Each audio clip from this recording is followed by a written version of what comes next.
Oi, gente, boa tarde a todas e todos. Eu sou Gisele Federici. A gente está começando uma entrevista muito bacana hoje aqui na TV 247. Quem entrevista comigo é o Leonardo Atushi. A gente está com o Eduardo Moreira, que é economista, engenheiro, é escritor também e tem um canal no YouTube há não tanto tempo, né? Muitos de vocês já conhecem o Eduardo Moreira, vocês inclusive pediram várias vezes para a gente trazer ele aqui. E ele explica economia de uma forma muito fácil e de uma forma diferente também, porque a gente nunca ouve essa coisa de distribuição de riquezas e, principalmente no Brasil, concentração de riquezas, né? Que é o ponto que você mais toca. Mas você é um cara que tem uma trajetória dos bancos, né? Isso. Você se formou na Califórnia, depois estudou aqui também, então Isso. vem de uma trajetória mais conservadora do mercado. Dá para se dizer que você foi banqueiro, né? Isso. Não, fui verdadeiramente banqueiro. Exato. Um banqueiro na TV 247. Exato, olha só. E aí, só que agora você fala que tem gente que é muito rica, tem gente que é muito pobre, a gente precisa dividir isso aí, e que tá tudo errado, e que cada vez que as pessoas são mais ricas, elas pagam menos impostos. Então, como é que se transformou esse Eduardo Moreira? Tudo bem. Como é que você ficou de esquerda? Em primeiro lugar, obrigado aí pelo convite de vocês, é muito bacana estar aqui. Conheci um ex-colega de vocês há pouco tempo, que foi um cara que eu fiquei encantado, o Gessé, né? Então eu aproveito para deixar um abraço para o meu amigo Gessé. E eu tenho uma origem super conservadora, uma origem super capitalista, né? Em termos de onde eu nasci, a família que eu nasci. A escola onde eu estudei um pouco menos, eu estudei no São Vicente, no Rio de Janeiro, que é uma escola até mais conhecida como sendo uma escola mais de esquerda, assim. Mas, trabalhei no mercado financeiro durante 20 anos, então, naturalmente, eu sempre fui aquele cara meio que programado mentalmente para acreditar na eficiência dos mercados, para acreditar que o lucro é aquilo que deve ser buscado a todo custo, o resto acaba que se resolve ali, acreditar muito que a solução para a pobreza e para a miséria é a questão de você doar, fazer um trabalho voluntário, não sei o que é isso que resolve. E à medida que eu fui ficando mais velho, alguns eventos foram acontecendo na minha vida e que me jogaram nessa caminhada um pouco mais progressista, assim, que hoje ficou muito mais progressista, né? E de esquerda mesmo. As pessoas têm medo de falar de esquerda. Para a definição histórica de esquerda é uma coisa bonita pra caramba, né? Na Revolução Francesa, a turma que queria acabar ali com o absolutismo, com aqueles absurdos todos, com aquela desigualdade toda, sentava do lado esquerdo. Então é isso. Eu luto contra esse tipo de crueldade, esse tipo de desigualdade. E o primeiro evento que aconteceu foi quando eu estudava na PUC, engenharia, e teve um projeto que eu me inscrevi para poder fazer um estágio, e era um projeto junto com o Serviço Social da PUC, dentro das principais favelas do Rio de Janeiro, e eu fiquei durante 2 anos nas comunidades mais carentes do Rio de Janeiro, fazendo estudos para contenção de encostas, para não haver o deslizamento de encostas, que é um dos maiores problemas que você tem no Rio. Você tinha muito saco plástico, e aquele negócio se acumula ali no talude, né, na montanha ali, e quando chove, aquele saco plástico junta a água toda e desce destruindo tudo.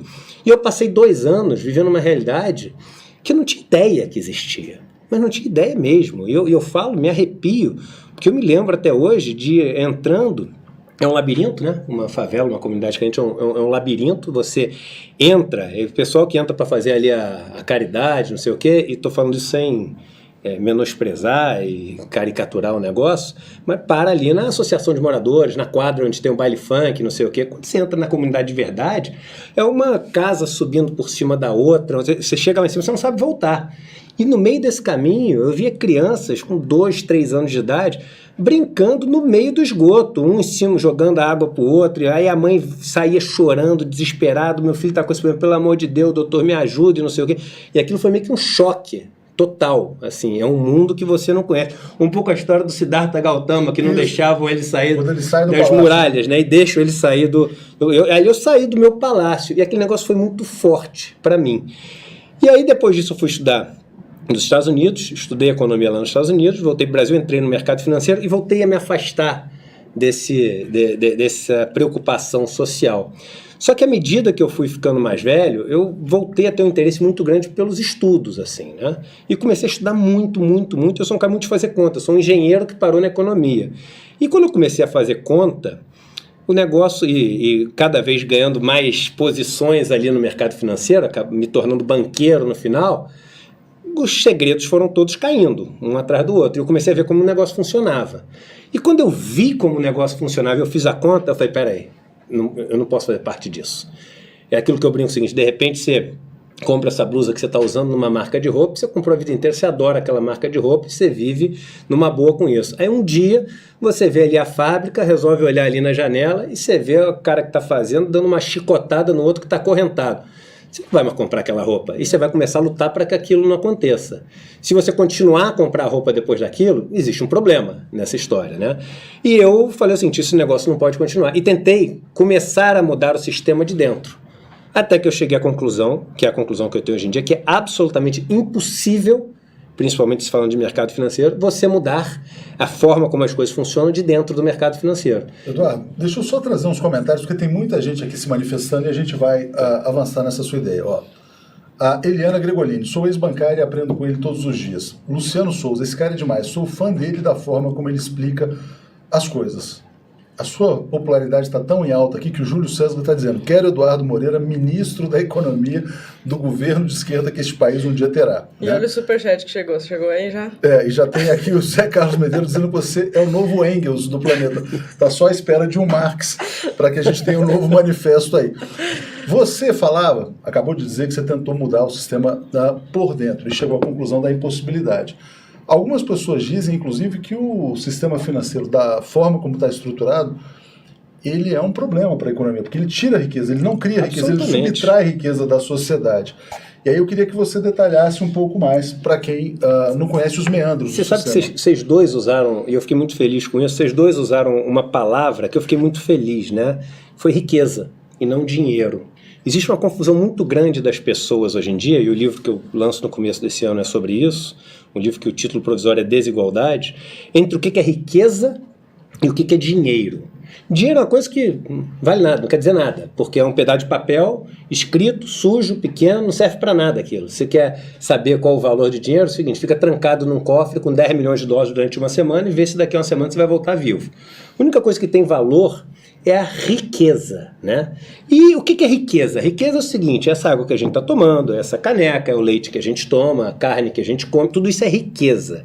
Só que hoje em dia as pessoas não pensam mais em riqueza, as pessoas pensam só em dinheiro. Você tem um sonho com um cofre com 10 milhões de dólares, você não tem um sonho com um monte de maçã, um monte de laranja, um monte de coisa, que é a verdadeira riqueza.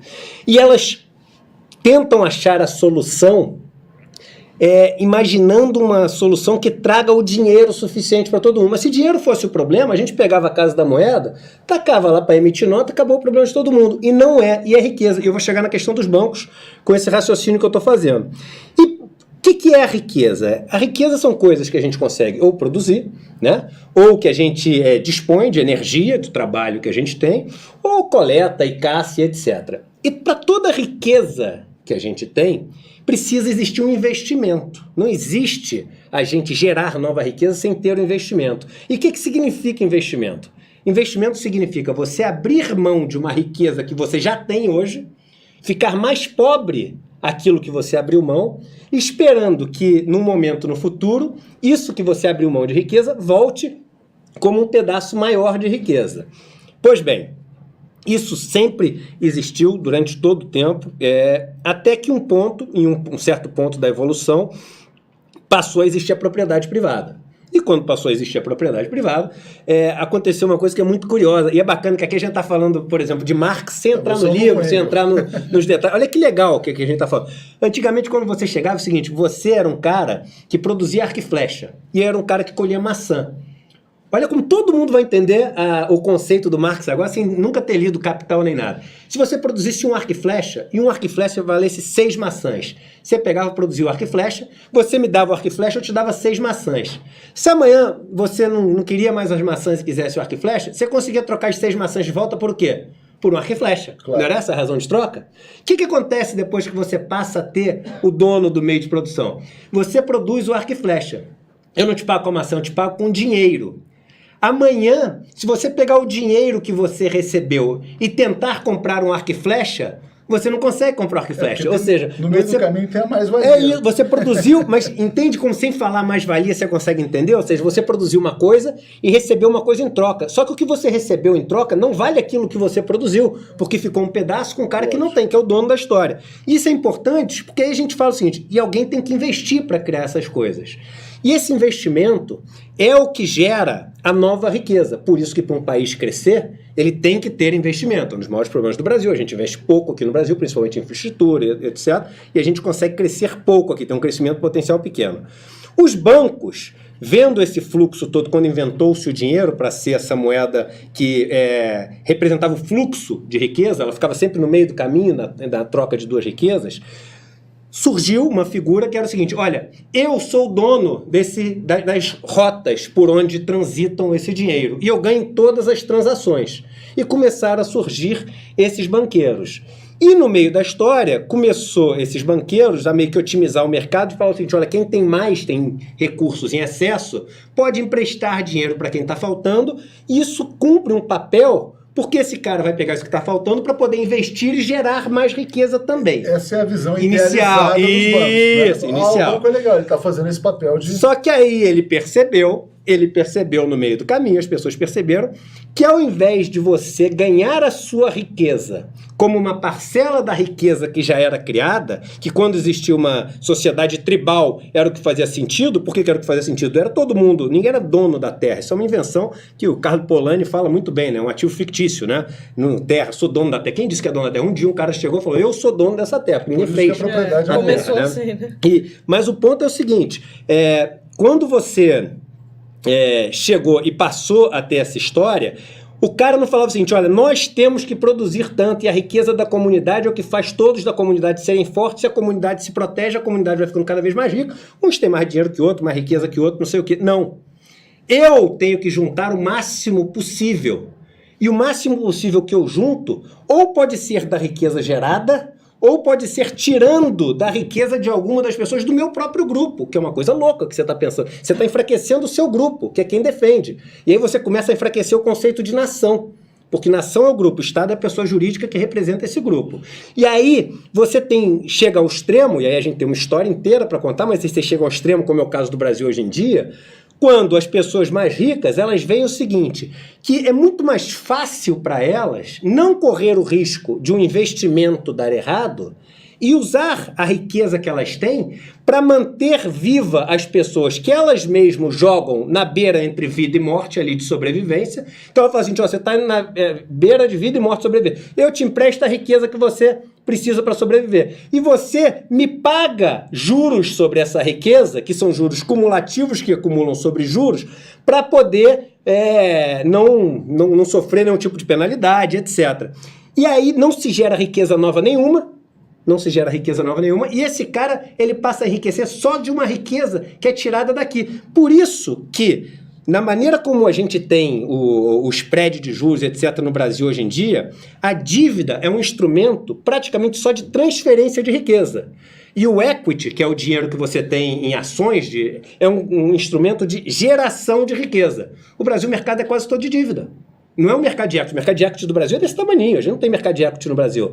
Porque no Brasil percebe-se que é muito mais fácil você ganhar dinheiro em cima dos outros. Só para explicar, equity falando das ações. Ações, as empresas colocam o seu capital isso aí. Em bolsa. Mas eu queria entrar num ponto, Eduardo. Tem uma pergunta aqui no Superchat para a gente não perder depois, que eu acho que tem a ver com escola austríaca, né?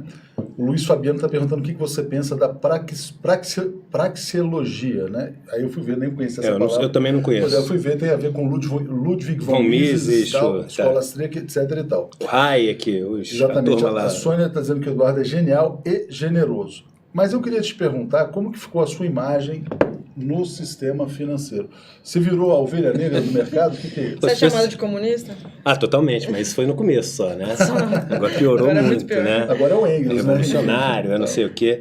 E eu acho o seguinte, é natural, até pessoas que estão dentro do mercado financeiro e talvez tivessem um potencial de ajudar nesse movimento de luta contra a desigualdade que a gente tem no país, é natural que o cara chegue e fale assim, calma aí, o cara saiu, eu tenho duas opções. Ou eu saio e faço aquilo que até eu acredito, ou eu fico e critico. Porque se o cara fica e apoia, cria uma dissonância cognitiva. A dissonância cognitiva é quando você pensa uma coisa e faz outra. Isso gera um conflito no nosso cérebro, super estudado. Recomendo um livro para todo mundo, chama The Social Animal, do Elliot Aronson, um dos melhores livros de psicologia social. A gente tem que resolver toda dissonância cognitiva de duas maneiras. Ou a gente passa, quando a gente age de uma maneira diferente do que a gente pensa, ou a gente muda o jeito que a gente pensa, ou a gente muda o jeito que a gente age. Isso acontece com todos os jornalistas da imprensa corporativa. Eles entram de um jeito e saem de outro. Mas é verdade, porque ele tem que resolver. Mas tem que aí, pensar com a cabeça se você do patrão. continua com... Se eles continuam com essa ideia no banco, primeiro, eles têm dissonância cognitiva. Então, ele tem duas opções. Ou sair. Só que sair do mercado financeiro é muito difícil. Porque o mercado financeiro, ele faz uma lavagem cerebral que você acredita sempre que é naquele ano que você vai começar a ficar rico. É naquele ano que você vai... E eu fui explorado... As pessoas ficam objetivamente. Mas muito pouco. Muito pouco. Muito poucas pessoas ficam muito ricas, né? Então, o mercado financeiro é um dos melhores exemplos desse mundo que a gente diz, de um monte de gente que trabalha pra caramba, que faz o negócio acontecer, para pouquíssimas pessoas, medíocres, a maioria delas. Então, a maioria das pessoas do mercado financeiro são medíocres, são pessoas absolutamente medianas. Só você pensar o seguinte, o Brasil é um país que tem uma educação que não está ali entre as melhores do mundo. Ponto 1. Ponto 2. Só 1% aqui do Brasil tem o acesso ali a um negócio de super qualidade. Então a gente está pegando um país que não tem uma boa educação, um grupo dentro de um pedaço muito pequeno que vai disputar para ver ali quem é o melhor. Estatisticamente é claro que esse grupo é medíocre. Pensei que eles tivessem chegado lá pela meritocracia. Meritocracia. No Brasil, 70%, isso é estudo ao CDE, né? 70% das pessoas que têm muito dinheiro no Brasil, ou elas são herdeiras, ou elas são donas de algum monopólio, e a gente sabe como a maioria dos monopólios foram feitos no Brasil, ou dados pelo governo, ou privatizados, que é dados pelo governo de novo, e o outro 1/3 é compadrio, ou seja, esquema, não sei o quê. Só 30%. O Brasil é o país que tem menor, um dos países, é o vice-campeão, né? O país que tem menor mobilidade do mundo. Porque algumas pessoas falam assim, desigualdade não é o problema, Eduardo. Você fica falando de desigualdade? Se for desigual, mas a gente subir a maré, tá ótimo, que é o papo dos liberais. Conta, de papel. Por exemplo. Papo do Amoedo. O Amoedo, ele não consegue reconhecer que ele é o problema. O dia que ele reconhecer que ele é o problema, ele vai ter outra visão de país. Mas o seguinte, se você pegar o mundo hoje, com a distribuição de renda que existe no mundo hoje, distribuição de renda e distribuição de riqueza. Se você fizer o seguinte, vamos só gerar nova riqueza, que é o meu papinho que eu falo do parquinho de areia, né? Você tem a riqueza que você tem, tá brincando num parque de areia, a riqueza que você tem é areia. Se você faz monte, tem que ter buraco, não dá pra fazer monte sem buraco. E só tem duas maneiras de tapar o buraco, ou jogando nova areia, crescendo, ou distribuindo, derrubando os montes. Vamos supor que a gente só quer tapar areia jogando, tapar buraco, jogando areia nova no parque. O mundo tem que crescer 175 vezes. 175 vezes é 17.500%, tá? 175 vezes não é 175% não, é 17.500%. O mundo tem que crescer 175 vezes com a distribuição de renda que existe atualmente para as pessoas mais pobres do mundo conseguirem ganhar $5 por dia, que é o nível mínimo. Só que se o mundo crescer 2 vezes, acabaram os recursos naturais do mundo. Então não tem solução matemática. Não tem solução matemática. Só distribuir. Então, só tem essa solução de distribuir. Tem que derrubar um monte. E o que os países, que são os países que têm os melhores níveis de qualidade de vida do mundo, que tem menor corrupção, que tem menor isso. Outro dia, eu gravei um vídeo, eu acho que até para tornar um pouco mais polêmico, o título que botaram é o seguinte: o maior problema do Brasil não é corrupção, né? Aí começa a parecer que eu sou a favor da corrupção, né? É uma maluquice isso. Eu sou absolutamente contra a corrupção. Aliás, isso é uma coisa engraçada, né? Eu queria um dia, grava um vídeo alguém que é a favor da corrupção, só pra gente ver se tem alguém, né, que vai fazer. Eu sou a favor da corrupção. Tem aquela turma que pegou a faixa e botou "Somos todos Cunha". Na época do impeachment teve isso. Somos todos Cunha. Eu quero ver, eu acho interessante isso. Todo mundo é óbvio que eu sou contra a corrupção. Olha os meus atos, as coisas que eu faço na minha vida. Eu não preciso dar satisfação com a vida que eu levei até hoje. Mas o ponto é o seguinte: ninguém é a favor da corrupção. Todo mundo acha que tem que ser punido, que tem que ser severo, que tem que ser etc. Mas o maior problema do Brasil não é nem de perto a corrupção. Mas, Eduardo, olha só, tá tendo uma piracema de superchat aqui. E assim, vou te falar, você tá gerando muita riqueza aqui no canal. Você tá gerando muita riqueza. O João Sardinha, começando pelo João Sardinha, e aí você, se tiver algum conflito, você explica. Ele está dizendo: Eduardo, boa tarde, sou um grande admirador do seu trabalho, sigo você no YouTube. Diz também qual que é o seu canal no YouTube, né? Quando você estava na Jovem Pan, havia algum tipo de pressão para que você não expusesse as suas teorias? Qual que é a próxima pergunta? Não. Não, vamos lá, gente. Eu acho que é o seguinte, várias pessoas, quando eu saí dessa função que eu estava exercendo ao longo do ano passado, me mandaram mensagens falando assim, eu imagino que você saiu por causa disso. Então a única coisa que eu tenho para dizer é o seguinte, vocês acertaram. É a única coisa que eu posso dizer. Então, beleza. Então, quem já tinha teorias, então as teorias estão confirmadas. A chance da sua teoria estar certa é de 95%. Essa é muito legal também. A Fernanda está sempre aqui com a gente. Eu me identifiquei com ela aqui. Fernanda, quando descobri o canal do Eduardo, até fiquei desconfiada. Achei que seres como ele não existissem. Insisti em outros vídeos e aceitei que mesmo em momentos ruins, coisas boas aparecem. Não, porque então, eu te descobri na entrevista com o Augusto Nunes. Eu falei, não é possível. Ele ainda tá na Jovem Pan, né? Sendo entrevistado pelo Augusto Nunes. Não é possível. Aí eu comecei a ver vários vídeos, várias entrevistas, e aí... É engraçado como as aí pessoas... a gente conhece melhor. Elas estão armadas, né? Então, por exemplo, hoje, quando eu falei que ia vir pra cá, aí teve gente que falou assim, você vai falar no 247? Aí quando eu fui falar no Augusto Nunes, pode? Entendeu? Então, assim... Eu acho que a ideia, gente, ela tem que ser debatida e tem que ser debatida com gente de qualidade, entendeu? Com pessoas que têm argumentos. Então o cara quer discutir comigo o pensamento austríaco, vamos discutir então.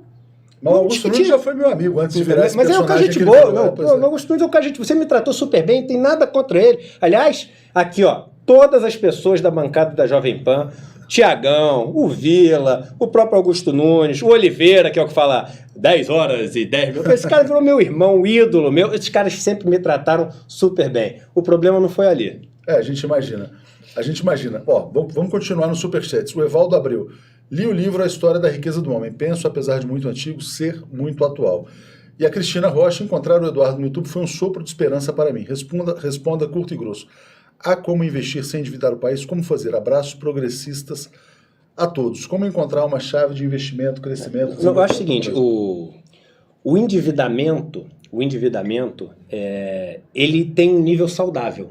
Por que ele tem um nível saudável? Exatamente porque naturalmente ao longo do processo, algumas pessoas vão acumular mais riquezas do que outras, e para você fazer com que a máquina flua de uma forma melhor, se essa riqueza que está em excesso parada, sem gerar riqueza nenhuma, for para a mão de alguém que tem capacidade de usar esse negócio para gerar mais riqueza do que ele tem que pagar de juros para esse cara, você está conseguindo fazer o maior número de riqueza ser gerado. Só que a gente não tem nada disso no Brasil. A gente tem um endividamento absolutamente cruel e que para a nossa máquina. Porque o que você paga de juros é muito maior do que a riqueza do que você consegue gerar. Mas mesmo assim o endividamento é estimulado. E por que ele é estimulado? Porque quando você faz isso, você gera, e eu vou usar a palavra, sem medo de usar a palavra, um escravo econômico. É um escravo, não tem outra palavra. E por que é escravo econômico? Porque hoje em dia eu conheço, com esse trabalho que eu estou fazendo, assim, milhares de pessoas que me mandam mensagens, que o cara trabalha há 5 anos da vida dele, e o cara acorda às 5 horas da manhã, volta para casa 11 horas da noite, e 100% do que o cara ganha vai para pagar a dívida que ele contraiu. Então isso não é escravidão? Se todo o fruto do trabalho que ele tem diariamente, e aí o cara comprou o quê? O cara comprou uma cadeira nas Casas Bahia, comprou uma televisão na Marabras, comprou um não sei o que, etc. O cara já pagou, assim, 50, e aí sei lá, eu não gosto de usar a palavra culpa, mas nem o problema da Casas Bahia, não sei o quê, porque quem faz o financiamento às vezes não são nem esses caras. Mas o ponto é o seguinte, o cara já pagou 10 vezes aquele sofá, 10 vezes o sofá, e ele deve 100 vezes o sofá. Então ele virou um escravo, e o cara não sabe como sair, e isso começa a dar desespero. E tem gente que põe uma bala na cabeça por causa disso. E o cara na outra ponta, ele tá só pensando o seguinte, fala assim, vem cá, já tiramos 10 sofás do cara, como é que a gente tira mais 30? É só isso que o cara pensa, é desumano o negócio. Ele não sabe que do outro lado tem um cara que é pai de filho que nem ele tem. Mas esses caras chegam em casa, dormem numa boa, assim, tranquilo, consciência tranquila. Cara, eles dormem. Por quê? Seus ex-colegas de trabalho. Porque aí eles pegam ali os 4 relatórios da escola austríaca e arranjam uma coisa para acreditar, achando que aquilo ali um dia vai fazer o mundo funcionar direito. E aí, o que eu tento trazer nos meus vídeos é o seguinte, eu falei escola austríaca brincando, tem 10 milhões de maneiras de você fazer a lavagem cerebral, dizendo pro cara que ele não está cometendo uma coisa errada, que o que ele está fazendo é justo, que existe na outra ponta também. Tem um monte de gente que mata a gente na rua porque você está convencendo ele que aquilo que ele está fazendo é por um bem maior, né? E a pessoa acaba acreditando porque ele precisa acreditar em alguma coisa, se apoiar em alguma coisa. Mas quando você faz conta não dá para chegar. Eu fiz uma conta há pouco tempo atrás, que aliás é um vídeo do meu canal. Você falou do meu canal. Meu canal no YouTube é Eduardo Moreira. Mais fácil impossível. Beleza, hein? Vamos Você lá. entrar no canal do YouTube Inscrevam-se, Eduardo né? Moreira, você vai entrar. Eu fiz uma conta outro dia que eu falei, agora eu vou convencer a galera. E realmente esse vídeo bombou. Que eu falei assim, ó, se você no Brasil é pobre ou classe média, pode perder a esperança. Não tem esperança. Esse bombou mesmo. E por que não tem esperança? Porque é o seguinte, se eu fiz uma conta, pegando os dados do IPEA e do IBGE, o número de pessoas que moram no Brasil em domicílios que ganham até R$ 2.300 por mês o domicílio inteiro, e falei o seguinte, para essas pessoas ganharem R$ 1.500 a mais por mês. Tá? Por que 1.500? Porque eu escolhi 1.500, é uma planilha, você pode botar o valor que quiser. Mas eu botei 1.500, se você for pegar o Diese, tá? Ele bota R$ 4.000 como o mínimo que o brasileiro deveria ganhar para ter uma vida de qualidade. No meu caso, está até um valor bem abaixo disso, como a média desse valor é em torno de R$ 1.000 e poucos, um pouquinho acima do salário mínimo, eu estava falando de R$ 2.500. Para todos os brasileiros ganharem pelo menos R$ 2.500, esses 50% mais pobres, você teria que ter um aumento, tá? De uma geração de riqueza, não estamos falando mais de dinheiro, de 1 bi 300, tá? De 1 trilhão e 300 por ano. 1 trilhão e 300 por ano, aí você fala, pô, moleza, o nosso PIB ali está quase perto de 7 trilhões, a gente consegue fazer. Só que calma aí. Tem que ir 1 trilhão e 300 para esses 50 mais pobres, 50% mais pobres. Só que no Brasil, só 13% da renda gerada vai para os 50% mais pobres. Logo, nós temos que gerar 9 trilhões e pouco. Com o ritmo de crescimento do PIB do Brasil de 2% ao ano, que a gente não conseguiu nos últimos anos, mas conseguimos 2% ao ano, somos fera. Então, beleza, daqui a 46 anos a gente consegue fazer as pessoas ganharem R$1.500. R$1.500 a mais. Então não tem solução, é matemática. Você pode brigar comigo, você pode não gostar de mim, você pode ficar nervoso comigo. Agora, com a matemática, se começar a brigar com a matemática, vai brigar com a lei da gravidade, vai brigar com essas coisas também. O Brasil cresce. Reforma tributária. Só tem duas maneiras. O Brasil cresce concentrando. Você vai falar, mas 100%, 100%. Eduardo, você vai falar da solução. Deixa eu só passar pelo superchat, porque senão eles vão desaparecer aqui, é muita gente, né? O Felipe quer que você explique o fenômeno da dívida pública brasileira, se é real ou não, né? E o Cristiano pergunta se você é a favor da auditoria, né? Auditoria você da sabe dívida. Que é o seguinte... Antes, desculpa, só passar aqui, porque é muita gente mesmo. E o Pedro Cândido dizendo, bem-vindo à trincheira, Eduardo, que seus conhecimentos sejam espalhados pelo povão, agradecendo aqui. Enfim, aí depois a gente continua. Fala da dívida interna para depois a gente voltar vamos lá, vamos falar da dívida brasileira. O Brasil tem uma dívida pública gigantesca, que é o maior... Antes de falar da dívida pública, deixa eu falar um negócio da auditoria da dívida pública. Essa questão da auditoria da dívida pública, eu vou estudar e eu vou dar uma opinião para vocês. Porque as pessoas também começam a achar... Quem sabe onde a gente traz ele a Fatorelli. Isso, todo mundo está falando da Fatorelli. E hoje me mandaram o link, eu vou ler o material da Fatorelli. Aliás, teve outro dia um comentário de um cara que falou assim, o Eduardo é um infiltrado, na verdade ele é de direita. Se ele não fosse, ele já tinha falado do trabalho da auditoria da dívida pública. Tá vendo? Enquanto não falar disso, eu não sei. Gente, o que eu não sei, eu falo o seguinte, eu não sei. Eu vou estudar e aí eu vou ter uma opinião. Agora, sobre o que eu sei, eu comento. Eu vou dar uma estudada nisso porque é um tema que me interessa muito. Mas no Brasil, o que acontece? A dívida, o endividamento que a gente tem no Brasil, em outros países do mundo também, é sempre importante falar que em outros países do mundo vive-se esse problema. A gente é campeão, porque a gente é o país mais desigual do mundo. 1% no Brasil concentra a maior renda dentro da sociedade, mais do que os sheiks árabes, mais do que os países da África abaixo do Saara, etc., subsaarianos. Mas, o que a dívida pública faz? Olha que interessante, como tudo é engenharia no final da história. Você pega e o país tem que investir para gerar riqueza. Por quê? Porque a riqueza vai sendo consumida. Toda a riqueza que você tem, ela vai sendo consumida. Aqui tinha água, não tem mais água. Então tem que gerar nova riqueza. Uma sociedade que não gera riqueza, ela entra em colapso. Ela deixa de existir. Vai nas pirâmides do Egito, não tem mais nada lá. O tempo faz a riqueza ser consumida. Então você é obrigado a gerar, a produzir riqueza. E quem faz isso normalmente é o poder público, né? E as pessoas individualmente têm o direito de fazer isso. Em um dado momento, existe um mecanismo, que eu hoje em dia falo que é como se fosse um vírus que tu põe no software ali, onde as pessoas que detêm as terras, os meios de produção e o capital financeiro, elas chegam e falam assim, olha, temos que gerar riqueza porque a gente, em nome do progresso, em nome de alguma ameaça externa que pode ser criada ou real, não sei o quê, temos que gerar riqueza. Mas como é uma riqueza para todo mundo, quem tem que investir é o dinheiro de todo mundo, que é o poder público. O poder público é o dinheiro de todo mundo. E aí o poder público fala assim, beleza, mas eu não tenho esse dinheiro. Aí o capital privado fala o seguinte, eu te empresto. Aí fala, me empresto, eu te empresto, depois você me paga. E aí começa a endividar. endividar. Aí o poder público chega no nível de endividamento tal, como a gente tem no Brasil hoje em dia, estamos falando já de dívida interna brasileira, que paga lá seus quase 500 bilhões de reais por ano de juros, que o governo chega e fala assim, acabou, meu montinho de areia tá flat, não tem, tá plano aqui, não tem mais nada, não tem mais capacidade de investir. Aí o cara que gerou o problema lá atrás, ele fala assim, não se preocupe, eu te ajudo. Como assim você me ajuda? Eu te ajudo das seguintes maneiras. Quem dera fosse só privatização, que também é um ponto importante. Ele primeiro chega e fala o seguinte, para começar o seguinte, todo mundo viu que o Estado está quebrado, então o Estado é um fracassado.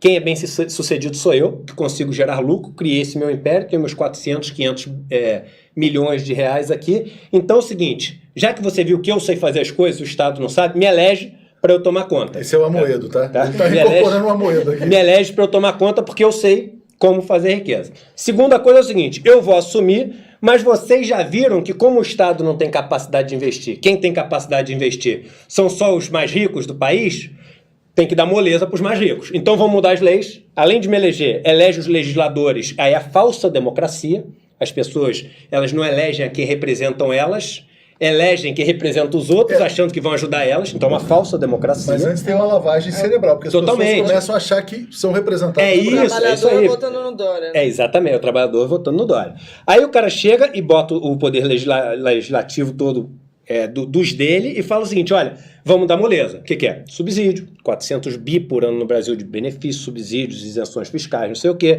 Vamos diminuir impostos, como está todo mundo falando, dos mais ricos. Por quê? Curva de Laffer. Você diminui e aí vai aumentar a produtividade, vai aumentar... Balela a curva de Laffer, e os Estados Unidos ia bem até 1980, quando a historinha de curva de Laffer, a Thatcher na Inglaterra e o Reagan nos Estados Unidos começaram a implantar essa historinha de curva de Laffer do neoliberalismo de diminuir os impostos. Olha o gráfico de desigualdade nos Estados Unidos, o U é ali, em 1980. Hoje em dia os Estados Unidos vivem um caos. Não vive porque eu fui lá ano passado, foi em Orlando. Foi no Parque do Mickey, entendeu? Aliás, então foi em Nova York. O que mais tem nos Estados Unidos hoje é a gente se dizendo socialista. Você sabe o que eu faço? Eu vou fazer esse desafio para você e para você que está nos assistindo. Você sabe como é que você tem que pensar no país? Seguinte, passa a acreditar em reencarnação, só por um segundo aqui. Eu não estou falando que eu acredito ou não acredito, não. E aí você pensa o seguinte, em qual país eu queria nascer na próxima vida? Eu tenho certeza que não é nos Estados Unidos. Porque estatisticamente a chance de você nascer nos Estados Unidos e ter uma vida boa vai ser, assim, 100 vezes mais baixa do que se você nascer numa Suécia, se você nascer numa Noruega, se você nascer na Suíça, na Espanha, na França, na Inglaterra, qualquer outro país desses. Até Portugal, qualquer país desses. Então você tem que pensar, não adianta você pensar no parque da montanha-russa. Você tem que pensar o seguinte, eu nasci nos Estados Unidos, vai ser aleatório, estatístico. A chance de você nascer na roubada é enorme nos Estados Unidos. Bora fazer uma rodada de superchat aqui. Vamos lá. Yara Jamal, canal A Nova Máquina do Tempo tem um vídeo interessante sobre a saída do Edu da Jovem Pan. Tem uma entrevista do Eduardo lá também, então tá entregando ouro aqui. A Sônia Regina tá dizendo, quando se vê como é o método dele de domar cavalos, falaremos disso, já dá para saber quem ele é. Acompanhe o canal dele e sou fã. Salve, Eduardo, naquele ótimo vídeo que você fez sobre a impossibilidade de pobres e superpobres aumentarem R$ 1.500, acaso não faltou considerar o crescimento populacional, aí fica mais difícil ainda. Fica mais difícil. Fica mais difícil ainda. Alexandre Uchoa, o país teria como voltar a crescer e gerar emprego sem voltar a investir em obras, consequentemente sem resolver os entraves da Lava Jato, que é uma questão. Evaldo viu o vídeo, recomendo muito. O Gasparotti dizendo, sugestões aos editores, chamem o Eduardo e o Nassif para um debate sobre economia. Vou fazer a rodada geral. Desculpa, gente, porque é muita gente, tem muito tema para a gente passar aqui. A Nádia Amadeu, Eduardo, sempre assisto, você é uma ótima luz nesse momento. Bem-vindo aqui. O seu vídeo que fala que a corrupção não é o mal maior foi ótimo. E André Brito mandou essa moeda que eu não sei de onde é. Acho que é dólar canadense. Pode ser. Eduardo, você é uma luz no fim do túnel. Então tem luz no fim do túnel, porque tem gente que fala que tem um túnel no fim da luz. E, Fernanda, se o Brasil tratasse a sua negação com seriedade, teríamos resolução de grande parte do problema da distribuição. Deixa eu voltar para o tema, então, dos impostos. Tem abaixo do neoliberalismo. Então vamos lá, abaixo do neoliberalismo. Finalmente trouxeram o Eduardo. Já sigo há 6 meses, você é um iluminado, Eduardo. Debatam também com a Fatorelli. Eu posso tirar isso aqui? Por favor, tá. Vamos pegar água para você também, daqui a pouco vamos cortar, eu pego uma água. Você defende que os ricos paguem mais impostos? Isso seria bom para a economia? Então explica por que o rico tem que pagar mais impostos. E aí já fala da reforma tributária. O Bolsonaro fala que a vida do rico é muito dura no Brasil. Então, meu Deus do céu, dos tem patrões, coisa... né? Corta nele aqui. Gente, uma boa, cara. Para começar, é o seguinte. os ricos no Brasil, eles vivem dentro de um paraíso fiscal. Como é que você calcula quanto de imposto que uma pessoa paga? Primeiro, tem o imposto que você ganha quando você é empregado de algum lugar, é o imposto de renda pessoa física que você paga, e esse imposto de renda, às vezes a pessoa fala, o cara paga 27,5%. É mentira. Por que é mentira? Porque até, sei lá, até 2.000 e pouco, eu não sei, não lembro das faixas de cabeça. Você paga 0, aí depois você paga 7,5, depois você paga 15, depois aí chega lá nos 27,5. Então, quando você olha o imposto médio brasileiro, e você sabe que a maior parte da população brasileira está ali entre, sei lá, R$2.000 e R$8.000, né, a classe média brasileira, você vê que a alíquota média é muito mais baixa do que isso. O cara que ganha acima de R$20.000, a maior parte dessas pessoas consegue ganhar o dinheiro grosso via dividendos nas empresas que eles têm.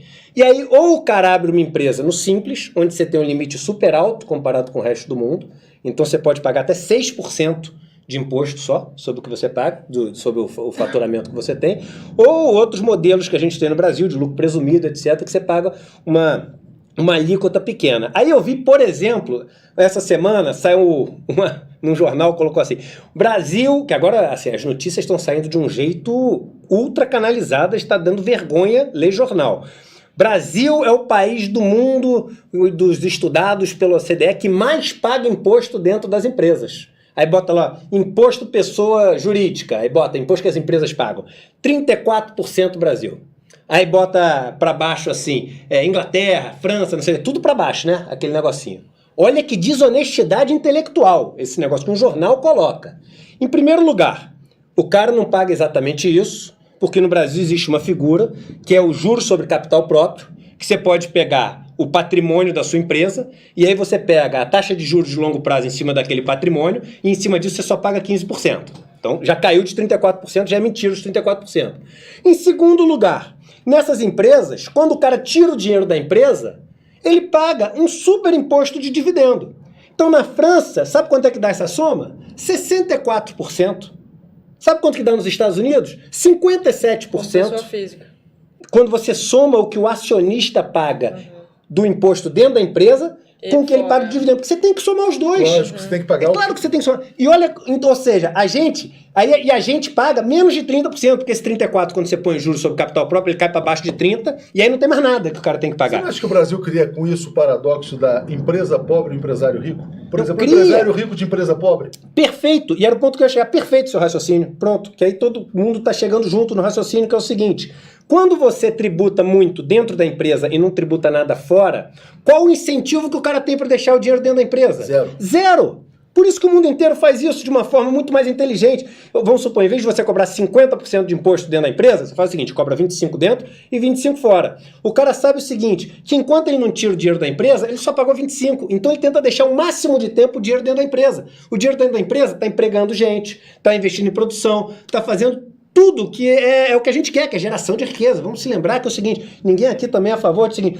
vamos dar dinheiro para todo mundo que é pobre, Não, a gente tem que gerar riqueza. Uma sociedade próspera, ela gera riqueza. Você tem o caso, por exemplo, Spinhamland, na Inglaterra, que você pega no século XVII. Spinhamland foi um desastre. Quando quiseram fazer aquela renda mínima, independente do que o cara trabalha, não sei o quê, foi o colapso. E aí depois você teve que ter todas aquelas leis inglesas para poder... Acabei de ler um livro de um cara que fala que não foi tanto colapso assim, defende renda mínima para todo mundo. Não, mas é que tá. Mas você ter a renda mínima como solução, aí eu volto para o negócio de riqueza e de dinheiro. Se não gerar riqueza, não tem como. Não tem como. Tem que ter leite para beber. Tem que ter, porque senão, assim, que é o nosso dia a dia. Então, você tem que ter um estímulo para as pessoas gerarem riqueza, ou seja, trabalhar. E aí eu venho num ponto importante, que é o seguinte. Pô, numa boa, quando eu vejo o Dória, esses outros caras, não sei o quê... Pô, meus amigos morrem de medo, não fala nome das pessoas, não. Fala. Quando você vê essas pessoas falando assim, o problema do Brasil é trabalho. Aí eu desligo a televisão. Eu juro que eu desligo a televisão. Porque não é brincadeira, né? Esses caras é o seguinte, quando o cara acorda 8 horas da manhã ali, que ele acha super cedo, não sei o quê, e tá o café da manhã na mesa posto, o cara acordou às 4 para botar o café da manhã. Aí o cara vai dormir à noite, que ele deu boa noite pro empregado dele, o empregado vai chegar meia-noite. Você acha que o problema do Brasil é trabalho? É trabalho. Os caras no mercado financeiro que eu vejo, pessoas, medíocres, que nunca leram 3 livros na vida, ganhando 1, 2, 3 milhões de reais por ano. Então, o problema do Brasil não é trabalho. Não é trabalho. O problema do Brasil é distribuir a riqueza que é gerada, e aí sim, aí vem outra coisa que é a ingenuidade das pessoas. Temos que investir em educação. Temos que investir em educação. Mas aí vem cá, você acha que é só botar escola, vai estar todo mundo em escola? O cara trabalhando nas condições que ele está, tendo que acordar às 4 da manhã e voltar às 10 horas da noite, com a jornada que ele tem, com as condições que ele tem, morando onde ele vive. Não dá!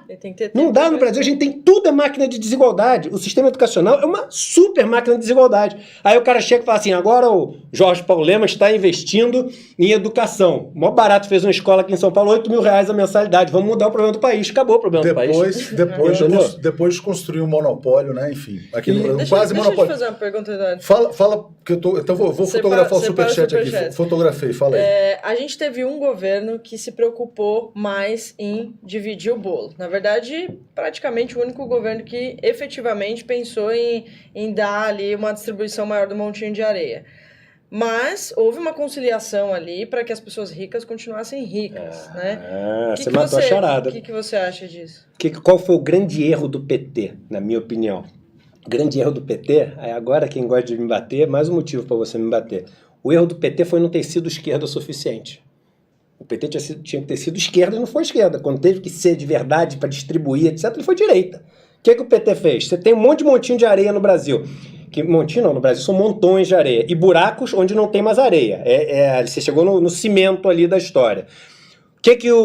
Os 2 crescimentos que a gente teve saudáveis no Brasil foram quando a gente teve Plano Real, quando você acaba com a inflação, cai areia para os mais pobres, que a inflação destrói qualquer pessoa mais pobre, porque ela não tem acesso ao mecanismo de rentismo ali, de renda, e quando você teve a distribuição de renda que o governo do PT fez nos primeiros mandatos do Lula. Só qual foi o grande erro do Lula? Você tem vários montes de areia, do qual você tem que derrubar para tapar os buracos. Qual o único monte de areia que ele botou para poder derrubar? O do Estado.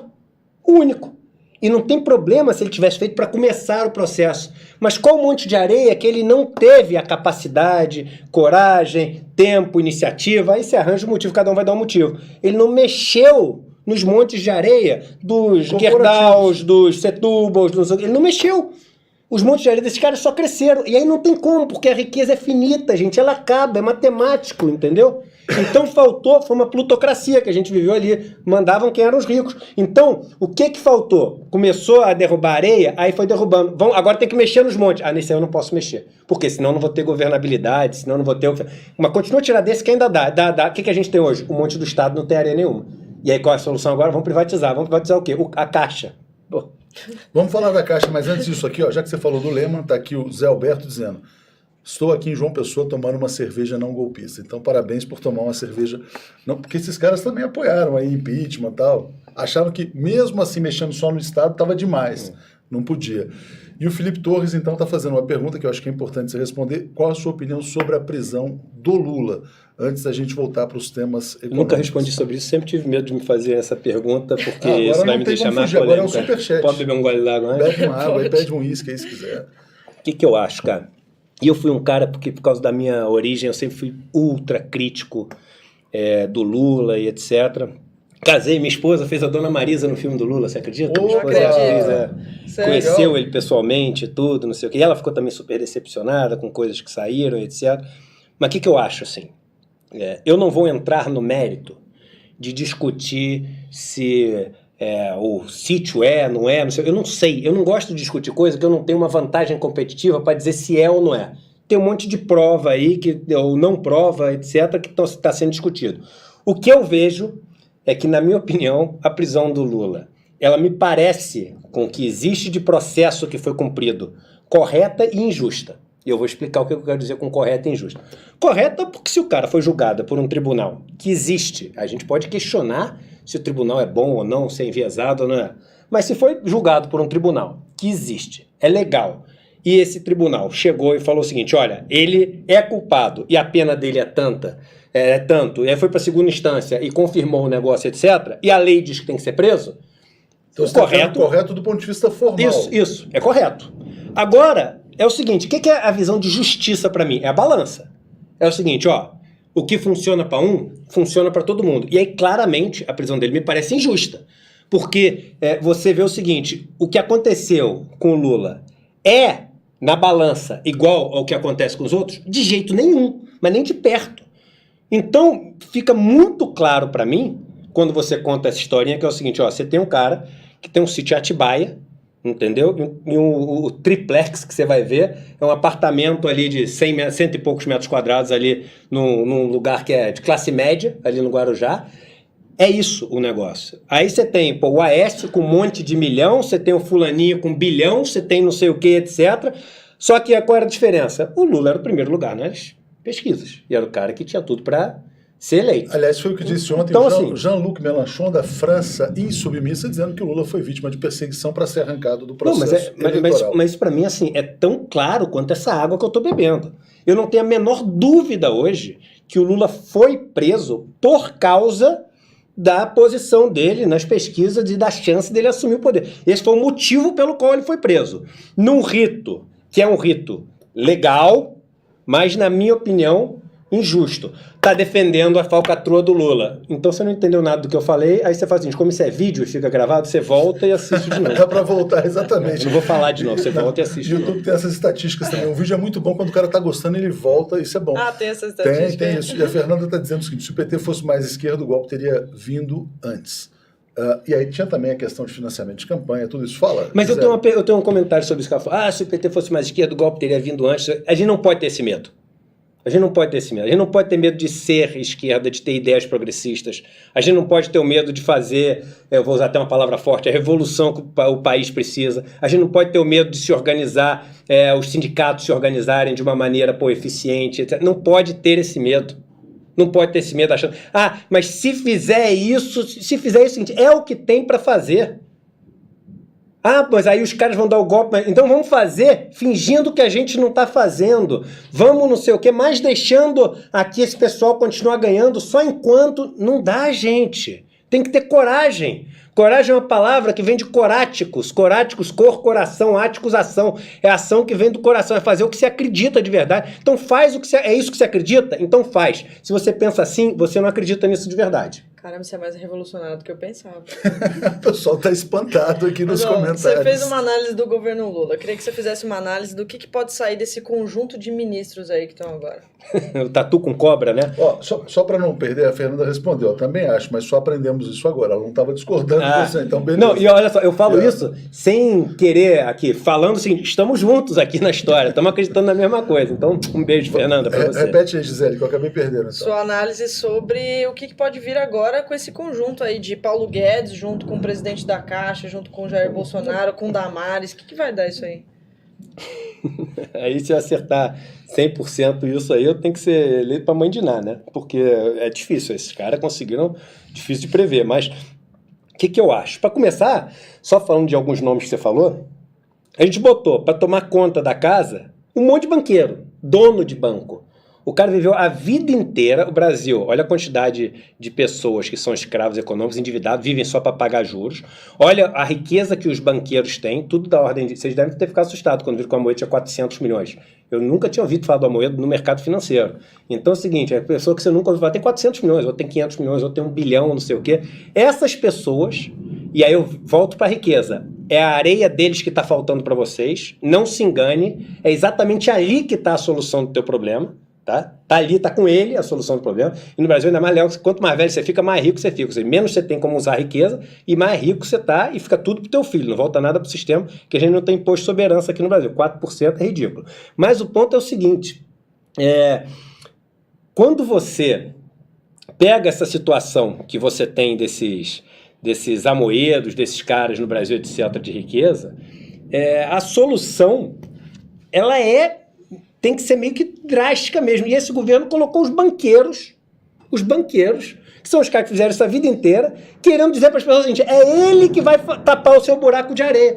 Mas como? Vai aparecer uma fada madrinha e vai falar o seguinte, hoje você é um outro homem. Não dá para acreditar no banqueiro bonzinho. Cara, não. O cara não vai ser um outro homem de um dia pra noite, cara. O Paulo Guedes não vai virar um cara legal. Mas não tem a menor chance, não tem a menor... Pra começar, é o seguinte, Paulo Guedes, eu não posso falar se ele é legal, eu nunca bati um papo com ele, mas eu sei Eu sei que é o seguinte, todos os lugares onde ele trabalhou, teve problema de relacionamento, todo mundo briga com todo mundo. O cara vaidoso pra caramba que briga com todo mundo. Então a gente já viu, eu falei isso antes da eleição, começou o negócio, os repórteres viram nas primeiras entrevistas com ele e os ministros viram nos primeiros papos com ele. Mas qual o grande problema desse governo? O grande problema desse governo é o seguinte. Primeiro, eles não achavam que iam ser eleitos, até alguns meses antes da eleição. Aconteceu vários fatores que fizeram eles serem eleitos absolutamente de uma forma surpreendente até para eles. E o PSL não tem quadro, né? Na verdade, não tem partido. Foi um partido que foi meio que feito ali de ocasião, né? Já era mais antigo, mas eu digo feito de ocasião, usado de ocasião ali para poder, esse projeto de poder aí dos banqueiros, dos donos das empresas, que é o Jair Bolsonaro. E aí, quando eles viram que iam ser eleitos, precisamos juntar uma galera. Que galera a gente vai juntar? Aí, a impressão que dá vendo hoje é o seguinte, vem cá, você também é daquele que, seguinte, quer que teu filho seja macho, não vire gay? Você não gosta de música de baile funk na favela, que manda descer até o chão, não acha que é um absurdo que a gente está acabando com os nossos valores todos? Você também é a favor dos valores da família, que tem que ir na igreja no fim de semana, não sei o quê? Você é contra a corrupção? Então estamos juntos, cara. A gente é do mesmo partido. Então o que une as pessoas que estão ali é uma coisa tão rasa quanto isso. Só que a vida como ela é, isso aí é o seguinte, é 1 centímetro de 1 quilômetro de profundidade da vida. E agora que eles botaram as pessoas juntas que estão unidas pelo 1 centímetro, é o seguinte, tá tendo que cavar mais fundo, que aí tem que começar a fazer as coisas. Aí cavou 1 centímetro abaixo, já viu o seguinte, mas calma aí, cara, o Onyx, ele é o oposto do Paulo Guedes. Eles concordavam que não queriam que o filho dele virasse gay. Mas é o seguinte, o resto tudo eles discordam. Pensa bem, cara, o Paulo Guedes é um cara que odeia o Estado, ele acredita 100% no lucro, tem ódio de servidor público. Mas pegou dinheiro de fundo de pensão. Isso. Pegou dinheiro de fundo de pensão. Aqui é um ponto interessante a gente falar. O sistema ele é capitalista no lucro e socialista nas perdas. Né? Toda vez que é para dividir as perdas e os riscos, é o Estado. Toda vez que é para ficar com os ganhos, é o privado. A gente depois pode explorar esse ponto. Mas então, se você for fazer a figura daquilo que o Paulo Guedes odeia, vai sair quem? O Bolsonaro. O que o Bolsonaro foi? Ele é servidor público a vida inteira. Quem pariu Jair Bolsonaro? O Estado brasileiro. Ele foi a vida inteira servidor público. Então ele é a representação perfeita do que Paulo Guedes odeia, tem ojeriza. E esse cara que tem ojeriza desse é empregado desse, que dá ordem para esse que tem um monte de bilhão a mais do que esse. Não tem como dar certo. Não tem, é uma equação que não tem como dar certo. Zero de chance. Pois é, aí eu vou trazer aqui o superchat da Suzy Cidreira dizendo como é que você vê o avanço do obscurantismo. Essas coisas do tipo Jesus no pé da goiaba, menino de rosa, aliás, menino de azul, menina de rosa. Você gravou um vídeo sobre isso também. Tudo isso que está acontecendo. Isso aí é para encobrir uma agenda econômica ou eles acham que isso aí é uma agenda que tem que avançar no país? Não, cara, tem a ver com a teologia da prosperidade? Não também. vamos subestimar o baixo nível das pessoas que estão no governo. Elas são isso mesmo, elas são absolutamente esdrúxulas, como a gente está vendo. Então, assim, muitas vezes, Freud falava isso, né? Às vezes um charuto é só um charuto mesmo, né? Às vezes a besteira que a mulher falou... A Damares é só uma Damares. Ela não está criando teorias conspiratórias. Se quiser que ela crie uma... Ela é aquilo, né? É aquilo, cara. Então, assim... Agora, isso me preocupa demais, porque meio que vai, de alguma maneira, vai permear, e é o que passa para as escolas, para as crianças, e assim... Me permite contar uma história rapidinho aqui? Permito, mas antes eu vou pedir inscrição no canal. A gente sempre tem que pedir, o pessoal do YouTube fica dando bronca, tem que pedir inscrição na TV 247 e no Eduardo Moreira, né? Vamos lá fazer as inscrições no canal Eduardo Moreira. E agradeço muito a Ana Mafei, que está adorando e mandou um superchat. Diga você. Hoje aconteceu uma coisa especial comigo, assim. E eu acho que queria até falar com vocês aqui. Eu estava vindo para o trabalho, né? E eu só ando em São Paulo, só ando a pé, tá? Eu faço tudo a pé, você viu que eu cheguei aqui um pouco suave. Ele odeia a propriedade, não tem mais carro, não tem mais casa, mora no Airbnb.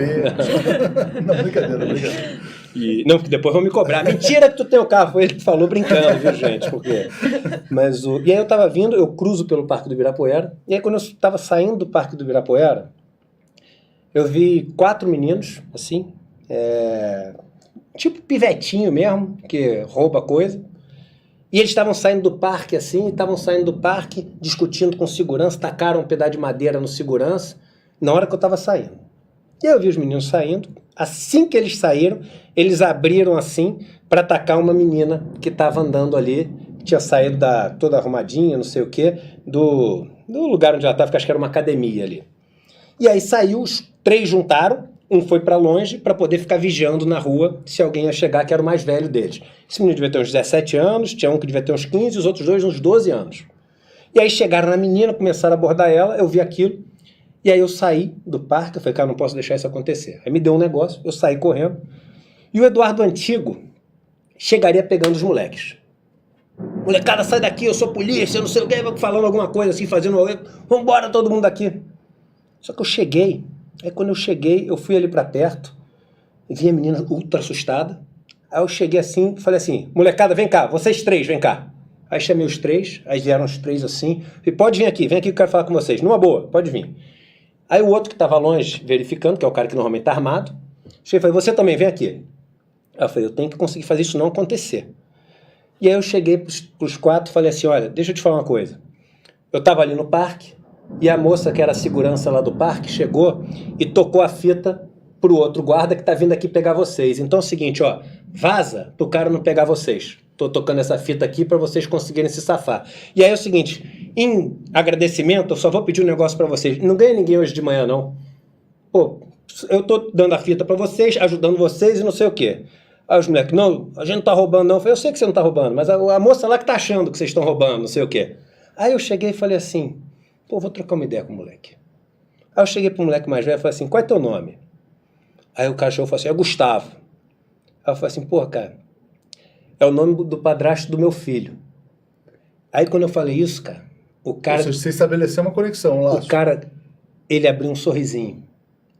O moleque que tava cheirado, pô, como eu fico com ele. O moleque tava cheirado, o moleque tava pronto pra matar uma pessoa se fosse preciso. E se eu te falar que naquele sorrisinho que o moleque abriu, eu consegui ver, cara, que ali dentro mora uma criança ainda, entendeu? Ou seja, foi a chamada empatia. O cara mora...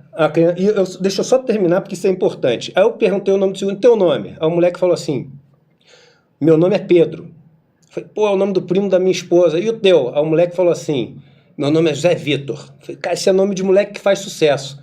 Aí eu falei, eu quero que vocês 4 olhem no meu olho agora. Eu falei assim, eu prometo pra vocês 4 que, cara, eu vou viver até o último dia da minha vida tentando mudar a situação de vocês. E quando eu falo isso, eu sei que um monte de gente vai olhar e vai falar o seguinte, pô, leva pra casa, não sei o que, etc. Mas ao mesmo tempo eu vi essa semana passada também o vídeo de um moleque numa lancha em Angra dos Reis, um adolescente, que ele pega um celular e grava assim, tá vendo esse celular aqui numa lancha, no iate enorme? Isso aqui é o seguinte, MBR, a mulher de baixa renda, que estava aqui comigo na lancha, esqueceu aqui, ó, tá vendo esse celular aqui? Aqui para você, ó, mulher de baixa renda, e jogou na água. E aí eu sei que muita gente de esquerda vai olhar para isso e vai falar o seguinte, tem que descer a lenha nesse moleque, matar esse moleque. E eu vou te falar que a mesma compaixão que eu tenho pelo Gustavo, eu tenho por esse menino. Porque os dois são vítimas desse sistema desigual que a gente tem. Os dois são vítimas disso que a gente está querendo implementar cada vez mais nas escolas. Porque o pai desse cara do iate é um loser também. É um cara medíocre, que nunca não tem mérito nenhum pelo negócio. Morre de medo de perder. Então, a gente tem que olhar para esses dois caras. Os dois são vítimas desse sistema. E quando eu digo vítima, não é que aí tá vitimizando, tadinho dele. Não é tadinho, pelo contrário. Eu fui duro com o menino hoje. Como eu acho que tem que ser duro com o cara, mas tem que entender o que eles representam, o que causa aquele negócio, senão você vai estar enxugando gelo pro resto da vida, entendeu? É isso que você faz agora, tendo saído do sistema financeiro e agora com uma empresa que gera conhecimento de educação. Mas vamos abrir os livros dele, aproveitando, Gisele, só para a gente rodar, para as pessoas conhecerem um pouco mais. Então, o Eduardo escreveu, A Vida é Sua, o poder libertador de tomar as rédeas do próprio caminho. Vamos mostrar alguns outros, olha, Encantadores de Vidas, né? Esse livro foi muito legal, foi o livro mais vendido do Brasil durante vários meses. Você também é encantador de e aí você conta como 2 pessoas mudaram suas vidas, é isso? Isso, um treinador... o Monty Roberts e o Nuno Cobra. Isso, e aí a gente vai falar um pouquinho de cada um desses livros. O Encantador da Montanha, o encontro Esse livro é muito legal, vai virar filme agora. Pô, legal. Então você é um best-seller, você é um mega escritor, é engenheiro, economista, escritor. Eu sou roteirista, eu me formei como roteirista. Esse livro é muito bacana. Depois a gente tem uma história sobre ele, mas vai. Branca de Neve Zangado, mas eu queria chegar naquele do sistema financeiro. Esse aí, o que os donos do poder não querem que você saiba. Esse aí que está te fazendo mais famoso aí no mundo financeiro, né? Que transformou você na ovelha negra. Vamos, Investir é para Todos, Eduardo Moreira. Vamos lá. E esse muito livro, hein, cara? Recente, né? Muito livros. Ó, e aí, só para não perder, antes da gente falar dos seus livros, dessa transformação pessoal, que é importante, para não perder os superchats também, a Bruna Câmara está dizendo, se você vê algum risco de confisco da poupança... Não, zero. Zero, então, beleza. Maurício Bahia, eleito um dos 3 melhores economistas do Brasil pela revista Investidor Institucional, para apontar... Aqui também tem isso, que você foi apontado como melhor aluno da Universidade da Califórnia, é isso? Com 15 anos, Pô, também é estudioso, cara. Então vamos lá. Então fala dos livros dessa transformação, porque eu acho que assim, essa sua... Você falou, é muito difícil as pessoas saírem da gaiola dourada, né? Ou pelo menos da promessa de uma gaiola dourada no sistema financeiro. E aí você fala que se tornou senhor do próprio destino. Conta um pouco. E também o gerador de conhecimento. Gerador de conhecimento. Porque você fala que a ignorância também é uma forma de poder, tirar né? poder. O que o pessoal fazia antigamente quando invadia uma cidade? A primeira coisa é queimar a biblioteca, né? A ignorância é uma das maiores formas de poder que existe, né? E esses livros, eles têm uma trajetória, eles também vão se tornando cada vez mais contestadores, assim, né, do sistema. O Encantadores de Vida foi o meu primeiro grande livro. Eu sofri 2 acidentes muito sérios que me levaram a conhecer esse encantador de cavalos nos Estados Unidos e o Nuno Cobra no Brasil, e percebi que o que um usava para domar cavalos, sem violência nenhuma, etc., era muito parecido com o que o Nuno usava para treinar atletas. E falei, pô, por que isso não pode ser usado para a vida das pessoas? Aí publiquei o livro, ele ficou em primeiro lugar muito tempo, em todas as listas do Brasil, e aí comecei a escrever outros livros, e aí esse tema da desigualdade do capitalismo, do mercado, começou a entrar. Então, O Encontro, por exemplo, é um romance de ficção de um cara que sofre um acidente, um cara do mercado financeiro, super bem sucedido financeiramente, super mal sucedido como pessoa, emocionalmente, que sofre um acidente, entra em coma, mas assim que entra em coma, ele não percebe que entrou em coma, porque começa a sonhar no coma, e começa a pensar, pô, eu quase morri, e o que podia ter acontecido da minha vida? Começa a questionar a vida dele toda dentro do coma. Só que do lado de fora, as pessoas vendo ele, falam, esse cara tinha tudo e quase morreu. Caramba, olha, e começa a questionar a vida delas. E as pessoas em torno dele, com ele no coma, começam a conversar, a falar com ele ali que está em coma, né? Aquilo entra e vai modificando o sonho dele. Então, sonho e realidade começam a se misturar nesse questionamento sobre vida, sobre o que é verdadeiramente uma caminhada de sucesso aí. Eu escrevi Branca de Neve Zangado, isso é uma peça de teatro, eu sou roteirista, né? Me formei pela New York Film Academy em 2015, e escrevi uma peça de teatro falando sobre essa questão do preconceito, né? Olha, os nossos contos de... Como é que são os nossos contos de fadas, cara? No final, o que é o final feliz? A menina casa com o filho, o príncipe, né? O que é o príncipe? O príncipe é o filho do Benjamin Steinbrück, é o filho do Gerdau, é o filho do Setúbal, é o herdeiro, né? Então, filho, eu nem sei. Eu bom partido, né? Eu tô falando pessoas que são famosas como grandes industriais, não é nada pessoal com nenhum de vocês, não se sintam ofendidos, né? Ó, vocês individualmente não são meus adversários, a classe é a minha adversária, com certeza. Mas então é o seguinte, a gente ensina desde pequeno para as nossas crianças que é o seguinte, ó, o sucesso na vida é quando você casar com um herdeiro. Então, eu lembro quando eu era no colégio, as meninas falavam, pô, sabe a menina ficou com o filho do não sei o quê. Ele é filho do não sei o quê, ele é dono do não sei o quê. Isso vem ali dos contos de fadas. E eu achava um absurdo, na Branca de Neve Zangado, na Branca de Neve e os 7 Anões, pô, os anões dão uma ajuda pra ela, salvam ela da rainha, dão casa, dão não sei o quê, ficam amigos, contam piada, não sei o quê. Aí, quando ela fica lá enfeitiçada, ela sai do negócio que ela tá quase morrendo ali, que o príncipe nem ajuda, mas o príncipe tá passando ali, aí ela olha pro príncipe, aí o príncipe pega ela e casa. Ela não sabe do príncipe. Ela não sabe se o cara, é gente boa, se o cara é mau, ela não sabe nada. Aí eu fiz uma peça, eu vou vingar esse negócio, eu vou botar ela pra casar com um anão. É a vitória do amor sobre a aparência. E aí botei ela para casar com o Zangado, que era o anão mais zangado ali, né? E foi assim um pouco uma vingança que eu fiz. Não sei se vocês se lembram daquele filme Saltimbancos Trapalhões, que o Didi é o melhor amigo da Lucinha Lins e no final ela fica com o filho do Barão? Pois é. Eu chorei naquele filme quando eu era pequeno. Didi, não é possível que ela não ficou com o Didi, eu vou me vingar ainda na minha vida e botar ela para casar com o Didi. Eu botei nessa peça, e foi uma peça que foi abraçada pelas minorias, assim, Muito que bom. começavam a chorar na peça, etc. E aí escrevi o Vida é Sua, que é uma coleção de artigos, né, que eu falo sobre muitas coisas, tanto espirituais quanto de dinheiro, economia. São 52 artigos ali, por acaso dá um para cada semana do ano. E o Donos do Poder, que foi esse livro que ali eu falei, pronto, Aí você vou parar de esconder. As vísceras do sistema Vou parar de financeiro. esconder quem eu sou de verdade, vocês todos vão só conhecer o Eduardo Tudo de que eu verdade. sei. E aí ninguém mais faz uma aplicação financeira como fazia no passado. Não, cara, e o legal é o seguinte, que esse é um trabalho meio de Robin Hood, assim, porque o dinheiro que eu ganho dando os meus cursos, aliás, é o seguinte, como é que é o meu modelo de negócio hoje em dia? Como é que eu me sustento? Vendendo meus cursos. Você sabe como eu me sustento.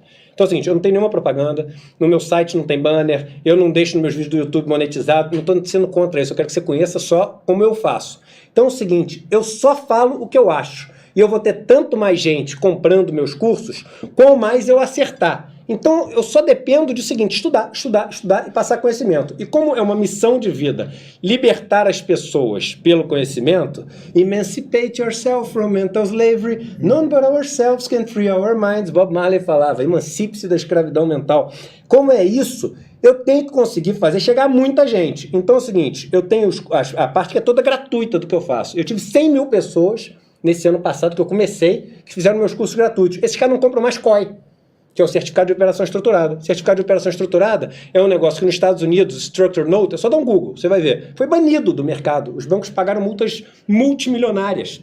Por quê? Porque o negócio é assim, uma desonestidade intelectual com o cliente. Você faz uma caixa preta, cobra dele uma fortuna, ele fica sem ter menor liquidez naquilo e no final tem uma rentabilidade horrorosa. Nos Estados Unidos, os bancos pagaram multas monstruosas, não vendem mais. Isso foi banido do mercado dos Estados Unidos. Quando vendem, vendem ali quase que escondido o negócio. No Brasil, é o produto da moda. Então, Não tem fiscalização? mas pode, é legal. Então não adianta fiscalizar uma coisa que é legal, né? Então é o seguinte, mas eu mostro para as pessoas, você está fazendo o pior investimento da sua vida. Aliás, investimento é o seguinte, vocês dois aqui, pro resto da vida, gravem isso aqui. Investimento é o seguinte, você tem a poupança privada, que é o dinheiro que as pessoas juntaram. Aí ela pega e põe o dinheiro na sopa de letrinha CDB, LCI, LCA, LF, CRI, CRA, aquele negócio do CDB. Aí pega, põe nesse negócio, que vai para outro, que vai para outro, que vai para outro. E o dinheiro tem um ponto final. Ele para num lugar que é o que faz ele aumentar para depois você ganhar um dinheiro a mais. Aí lembra da riqueza que eu falei, você nunca mais vai esquecer o negócio da riqueza. Esse final é o que tem a geração de riqueza. E só duas coisas fazem aumentar essa riqueza. Dívida e ação, só isso. Então 72% do dinheiro que é aplicado no Brasil da poupança privada termina nos títulos públicos, dado do OCDE. 8% termina nas ações, os outros 20% em várias outras coisas, 2% em títulos privados, não sei o quê. Mas 80%, 72% em título público e 8% em ações. Aí, esse dinheiro, essa riqueza que é gerada aqui, é o que tem para pagar o pessoal que está no meio, os bancos, e as pessoas. Esse pedaço é fixo da equação. Então eu vou dizer uma frase que eu nunca falei em nenhuma entrevista, mas essa frase vai ficar marcada. Eu estou te falando. O que é bom para você como investimento é ruim para o banco. E o que é ruim para você é bom para o banco. Ninguém nunca te falou isso. E eu estou te explicando por que é. Porque a riqueza gerada é a parte fixa da equação.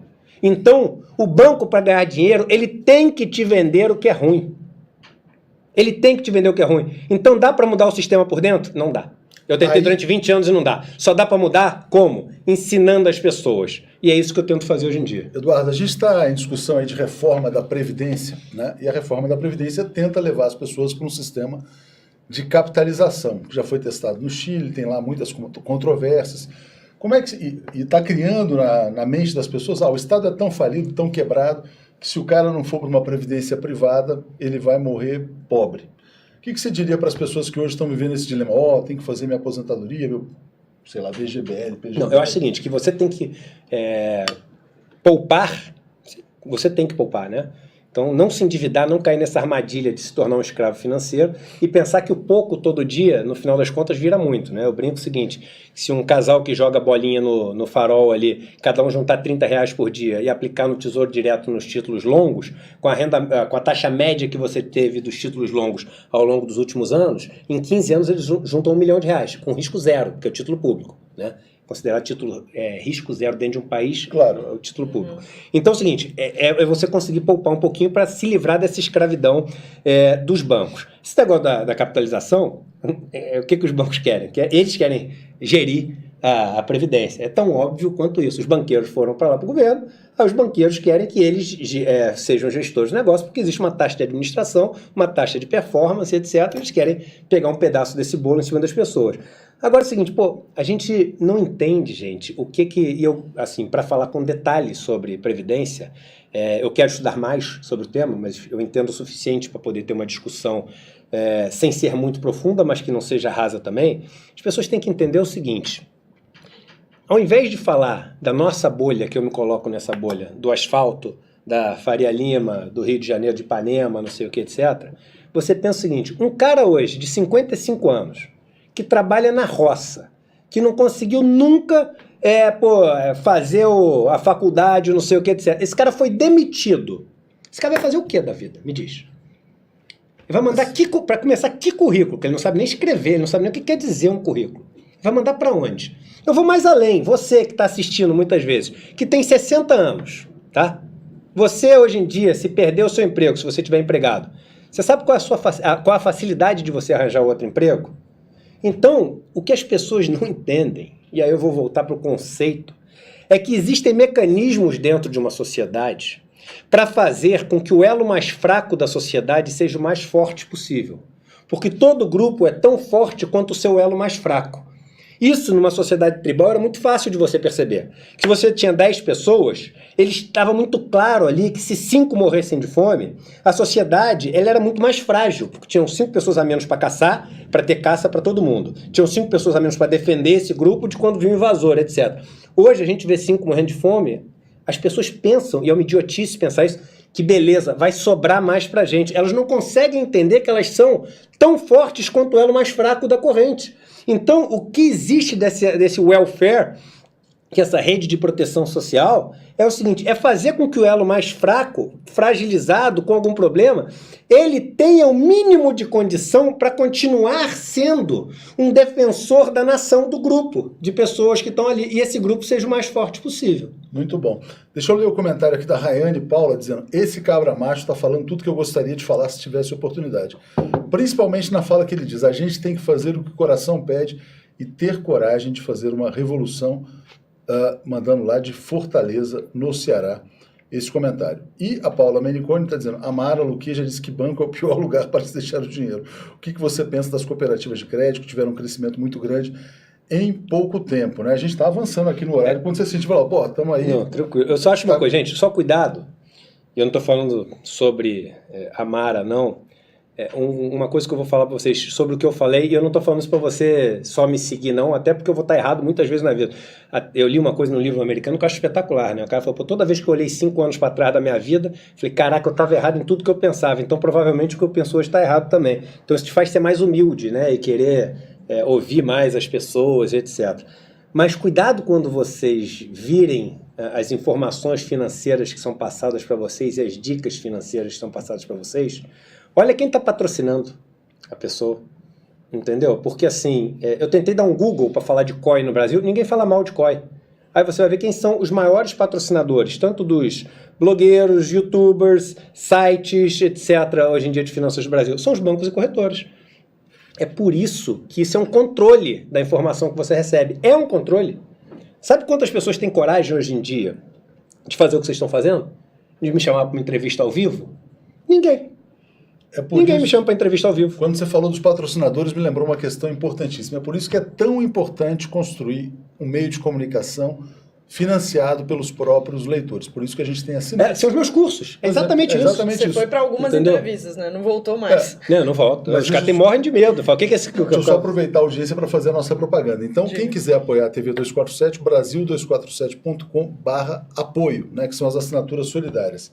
Os jornalistas pela democracia, brasil247.com/democracia, podem ser membros do canal também, muito importante, muitas pessoas já são membros do canal aqui dentro do próprio YouTube, e o Eduardo também vende os cursos dele, tem lá, vamos lá fazer as inscrições. edumoreira.com.br. Tem o site edumoreira.com.br e tem o canal no YouTube que é Eduardo Moreira. Eu sei que a gente está avançando, e aí eu vou te trazer a questão aqui do Cláudio, O que você acha da posição dos Estados Unidos, que tem um discurso para fora, um discurso protecionista e fomenta o liberalismo nos países de fora? Os Estados Unidos é bom barato, a gente déficit brasileiro, não sei o que, o déficit americano esse ano vai fechar, no ano passado vai fechar quanto? 850 bilhões de dólares, né? O déficit brasileiro vai fechar em quanto? Em 40 bilhões de dólares. Ah, mas lá é muito maior do que o Brasil. O déficit é 20 vezes maior, o PIB é 10 vezes maior. Então, em relação ao PIB, o déficit lá é muito maior do que o brasileiro. Ah, mas a dívida lá é menor. A dívida lá é acima de 100% do PIB, no Brasil é em torno de 80% do PIB. Como é que os Estados Unidos conseguem financiar isso?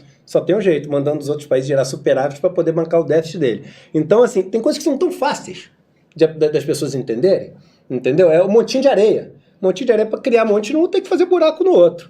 Então, o meu sonho de vida era ter não só a progressividade de imposto dentro de um país. No meu mundo ideal, a gente teria uma progressividade de imposto mundial. Ou seja, os Estados Unidos teriam que pagar um imposto para poder fazer com que na Zâmbia, no Sudão, na Etiópia, nesses países, você jogasse areia dos Estados Unidos para esses países. Isso seria o meu mundo ideal. E no meu mundo ideal, gente, tem monte e tem buraco, tá? Não é um mundo plano, não. Meu mundo ideal, você chega na Holanda, eu perguntei para um amigo, quantas pessoas tem aqui de 500 milhões de euros? O cara falou, ninguém. Ninguém. Pô, no Brasil quantas pessoas têm de 5 euros? Ninguém também. Agora, quantas pessoas têm de 50 milhões de euros? Tem bastante. Quantas pessoas têm de 5 mil euros? Todo mundo, porque tem renda mínima lá de 1.200 euros, se não me engano. Então, assim, o meu mundo tem essa possibilidade. Você quer ter um carrão porque trabalhou, quer dedicar sua vida só ao trabalho? Beleza, você pode ter teu carrão, pode ter teu iate, pode ter não sei o quê. Entendeu? Agora, o que não dá é você quebrar a matemática, porque eu vou pular para cima e quero continuar indo para cima. Pulou para cima e vem para baixo, é a lei da gravidade. Então a matemática diz o seguinte, fez um monte muito grande, tem buraco do lado. E aí eu só estou falando o seguinte, vamos calcular qual é o tamanho do monte para que o buraco não seja... Tem 4 coisas que acabam com desigualdade, né? Guerra, revolução, pragas ou colapso de uma sociedade. Então, são as coisas que acontecem. Você pode dizer se é causa ou consequência. Eu acho que é até mais consequência. No momento que a gente chega na história, numa desigualdade tão grande, acontece uma dessas 4 coisas e faz com que... Porque ela ataca a propriedade privada, ela ataca as terras, os donos das empresas, não sei o quê, e acaba forçando que seja feito isso. Estados Unidos e Inglaterra, na década de 20 e ali depois da década de 40, você sabe quanto que era a alíquota máxima de imposto de renda lá? Na década de 20, 70%, mais de 70%. Na década de 40, depois da Segunda Guerra Mundial, nos Estados Unidos acho que era 92%, 93%, na Inglaterra 98% a alíquota maior. O que isso quer dizer? Quer dizer o seguinte, ó, estamos destruídos economicamente por causa da guerra. Não tem areia no parque. Então é o seguinte, está proibido o monte ser acima desse tamanho. Acima desse tamanho é zero. Aliás, não pode. Curiosa, os bilionários americanos que passaram a amar a filantropia, não foi só porque eles são bonzinhos, é porque tem imposto sobre herança que é pesado lá também. Então, não, totalmente. Aí ficou legal ser bonzinho. Não, e o imposto sobre herança é uma coisa tão óbvia para mim, assim, você conseguiu juntar o teu monte desse parquinho de areia. Não foi você que criou a riqueza que você tem. Quem criou a riqueza foi um monte. Então é o seguinte, você juntou, agora você morreu, joga de volta pra galera brincar. Aí posso falar uma coisa um pouco mais polêmica agora? Pode, lógico. Por favor. Esse negócio de filantropia que a gente tá falando, né? Eu tenho um cuidado enorme quando a gente fala desse negócio de ficar só na filantropia. E eu tomo um cuidado quando eu falo, porque eu sei da importância de ganhar um prato de sopa para quem não tem um prato de sopa. E eu sei da importância de ganhar ali o mínimo de ajuda da aula que você está dando para o cara que não tem a aula. Então, eu tomo todo esse cuidado de não jogar contra essa pessoa que tem aquilo que faz toda a diferença na vida dela. Mas também tem o outro lado, que é o seguinte. Por que hoje em dia você vê tantos ricões do Brasil fazendo a doação, a generosidade, indo lá no Natal ou na Páscoa para dar o vinho de Páscoa para as crianças? Por que você tem tanto isso? Algumas pessoas vão falar, porque o cara vai comprar um induto de consciência, né? Para o cara poder dormir com o travesseiro, não sei o quê, e poder continuar fazendo as barbaridades dele. Eu acho que vocês nunca ouviram alguém falar esse negócio, eu acho que é mais do que isso. É uma domesticação do cara que tem a energia para fazer a mudança. Porque o cara que ganha um prato de sopa e o vinho de Páscoa, ele não queima pneu na rua. Esse cara está domesticado e não vai fazer isso. Ele não vira colete amarelo, então é isso. Ele não faz isso. Então é o seguinte, eu acho que a energia, e eu não estou defendendo queimar pneu na rua, mas A energia do cara que chega ao ponto de queimar pneu na rua, essa energia é importantíssima para o país. Porque é essa energia que tem que ser canalizada e agrupada da forma certa para, de uma maneira não violenta e pacífica, fazer essa pressão que precisa fazer. É greve, é movimento, etc. Como é que foi que Suécia e Noruega fizeram a grande mudança e se tornaram 2 dos 5 países mais bem-sucedidos do mundo? Os 2 estão entre os 5 melhores IDHs do mundo. Como? Noruega é primeiro, por acaso. Estavam entre os países mais pobres da Europa. Noruega, a taxa de pobreza maior que tinha de todos os países nórdicos. Noruega ficou independente em 1905. Era um país que foi governado pela Suécia, foi governado pela Dinamarca. Era um caos. E aí o que aconteceu ali na década de 30, nos 2? Os caras começaram com os movimentos sindicais, com as greves, etc. Países que eram governados pelos liberais e pelos conservadores. E aí os sociais-democratas, os trabalhadores, com as greves, que aí teve aquele negócio, teve confronto, teve não sei o quê, mas era, a princípio, um movimento absolutamente pacífico. Até por isso eles romperam com a Internacional Comunista. Eles romperam com Lenin porque eles eram contra a violência da história. E aí os trabalhadores pegaram, tomaram poder e falaram o seguinte, olha, tem que ter, o bem é público. Então tá, então o Estado tem que fazer parte do negócio, interferindo, entendeu? E aí fizeram os países mais iguais. Qual o objetivo de vocês? A gente tornar uma sociedade mais equalitária possível, pleno emprego, aqui no país, e a rede de welfare, de faculdade grátis para todo mundo, saúde grátis para todo mundo, não sei o que, fizeram esses países. Eduardo, muita gente pedindo para você voltar aqui outras vezes, né? É uma demanda assim, teve pedido de universal. De comentários semanais. Comentários semanais, diários, praticamente. E aí é o seguinte, quando a gente tiver o Eduardo de novo, a gente vai fazer já, só vamos trazer as perguntas de quem quiser previamente, porque é muita coisa. Depois que ele estudar a dívida pública da Fatorelli... Temas específicos. Vou deixar para você e você fazerem suas mensagens finais. Faz suas considerações finais. Né? Não, gente, às vezes eu me empolgo muito quando eu falo as coisas, e isso é uma paixão muito grande, né? Eu vivo falando, eu gosto de pegar a etimologia das palavras, paixão vem de patis, né? Que quer dizer sofrimento em grego. E conhecer a forma como as coisas funcionam me trouxe um sofrimento muito grande na vida, né? Eu escrevo no Donos do Poder que o que me fez escrever esse livro foi quando eu tive uma cirurgia que eu fiz deu errado, eu quase morri, estava internado no Sírio-Libanês, e quando eu fui ver, eu estava ali com 10 enfermeiras, num quarto mega de luxo, não sei o que, quase morrendo, mas com uma mega estrutura. E a filha do meu caseiro teve uma apendicite de 12 anos, ele me ligou lá no hospital e foi para um hospital público. E aí esse cara ficou 4 dias sentado naquela cadeira azul de plástico, sem ir para casa, esperando a filha dele ser atendida com uma apendicite. E eu no Sírio-Libanês, com toda a estrutura que eu podia ter. E aí eu comecei a falar, quem está pagando meu Sírio-Libanês? Quem está pagando não sou eu, porque eu não gastei um centavo aqui. É o plano de saúde. Falei, mas quem paga o plano de saúde? É a empresa. Falei, mas será que é a empresa? Não, porque a empresa põe isso como um dos custos que ela tem para poder passar para o cliente que compra os produtos da empresa. O que a minha empresa vende? Vende fundos de investimento. E quem é um dos caras que aplica nos fundos de investimento da minha empresa? O meu caseiro. Então eu cheguei à conclusão que aquele cara que estava esperando na cadeira azul de plástico, 4 dias a filha ser atendida, era o cara que estava bancando eu ter aquelas 10 enfermeiras me atendendo. E eu falei o seguinte, eu não consigo conviver com isso. E foi quando eu escrevi aquele livro. Então esse sofrimento que me faz ser apaixonado por essa missão de vida que eu tenho hoje. Então isso que eu prometi para os meninos hoje, eu fiz questão de olhar no olho deles para ele ver que eu estava falando de verdade. Isso é uma missão de vida agora.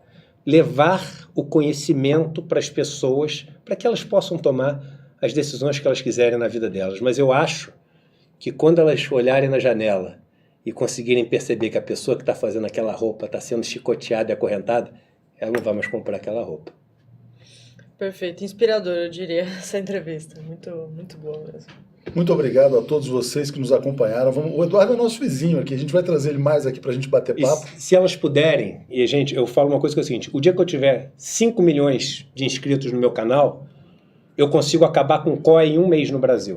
E ninguém mais vai ser. Eu consigo, todo mundo vai ficar sabendo, e quando souber não vai fazer. Não, mas... Então ajudem com os amigos de vocês, tanto aqui pro 247, como pro meu canal também. Avisem, vamos fazer assim um esforço pessoal tarefa. mesmo Se você para poder falar divulgar assim, esse negócio. O pessoal não quer saber do fim do COI, não. Você tem que falar assim, ó, quando eu tiver 5 milhões de inscritos no meu canal, eu faço a Revolução Brasileira. Não, e tem Aí até... você faz rapidinho. É legal você ter falado isso, que eu lembrei de uma coisa. Você está falando para um público que é de esquerda, né? Não, todo mundo que assiste o 247 praticamente já tem ali a sua visão política, mas você é um cara que era banqueiro, que veio de outro lugar. Não, isso é o que eu acredito. Então, mas aí você acha que você traz esse conteúdo para pessoas que pensam fora da Você esquerda? sabia que o que eu mais recebo hoje em dia é e-mail das pessoas falando assim, cara, olha só, eu pensava de uma maneira completamente diferente até você me trazer os dados. Eu vou te dar, eu pensava.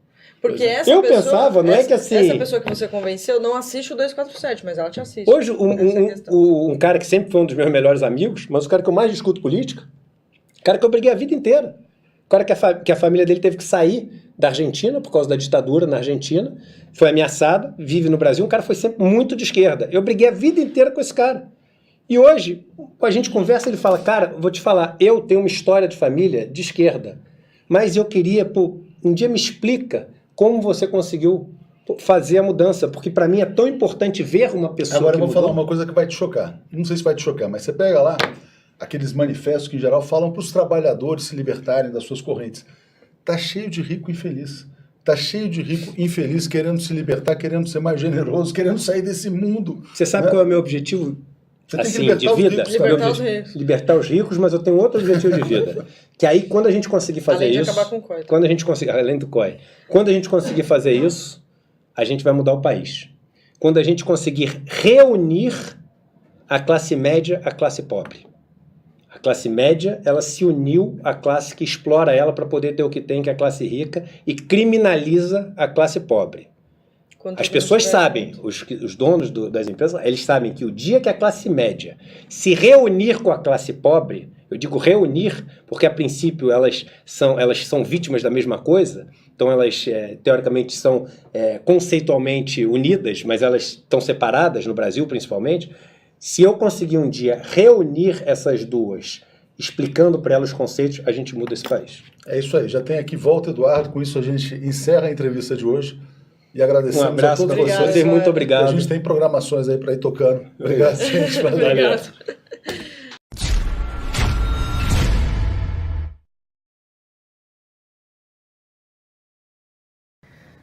Oi, pessoal, eu sou Márcia Tiburi. Eu quero convidar vocês para fazerem uma doação para a assinatura solidária do 247.